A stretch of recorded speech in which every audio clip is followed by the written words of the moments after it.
ওসমান হাদির মৃত্যুকে ঘিরে বাংলাদেশে এক শ্রেণীর বুদ্ধিজীবী, আমরা আবারও বলছি, বাংলাদেশে অপতৎপরতা, অপরাজনীতি করার অপচেষ্টা করছে।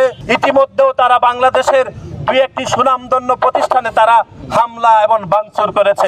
আগামী ফেব্রুয়ারি মাসের 12 তারিখে যখন একটি সফল জাতীয় নির্বাচন করার জন্য এই অন্তর্বর্তীকালীন সরকার যখন প্রতিটি পদক্ষেপ ইতিবাচকভাবে গ্রহণ করছে এবং বাংলাদেশ জাতীয়তাবাদী দল এই সরকারের ইতিবাচক কাজগুলোকে সমর্থন করছে, তখনই এক শ্রেণীর বুদ্ধিজীবী, এক শ্রেণীর রাজনৈতিক কর্মী এবং একটি রাজনৈতিক দল এই ইতিবাচক ধারা থেকে বাংলাদেশকে বিচ্যুতি করতে চাচ্ছে।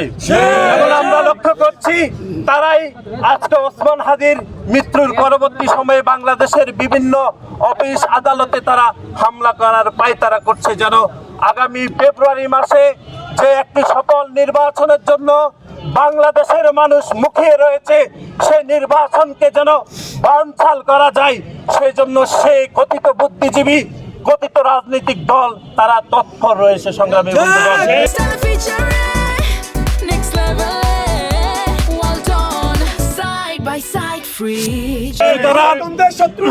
হুশিয়ার সাবধান, হুশিয়ার সাবধান, গণতন্ত্রের শত্রুরা, গণতন্ত্রের শত্রুরা, হুশিয়ার সাবধান। ওসমান হাদি আমাদের সহযোদ্ধা, আমাদের ভাই।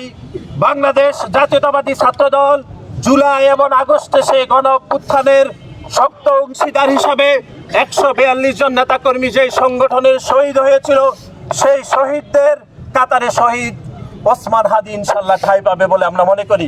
কিন্তু শহীদ ওসমান হাদির মৃত্যুকে ঘিরে বাংলাদেশে এক শ্রেণীর বুদ্ধিজীবী, আমরা আবারও বলছি, বাংলাদেশে অপতৎপরতা, অপরাজনীতি করার অপচেষ্টা করছে, বাংলাদেশের আইন শৃঙ্খলাকে অবনতি করার তারা পায়তারা করছে। আমরা শুনেছি ইতিমধ্যেও তারা বাংলাদেশের দুই একটি সুনামধন্য প্রতিষ্ঠানে তারা হামলা এবং ভাঙচুর করেছে। আমরা মনে করি এই অপতৎপরতা বাংলাদেশকে পিছিয়ে দেওয়ার শামিল, এই অপতৎপরতা বাংলাদেশকে একটি গণতান্ত্রিক রাষ্ট্র থেকে আবারও সেই পুরনো অগণতান্ত্রিক ধারায় ফিরে নেওয়ার এক ধরনের অপচেষ্টা।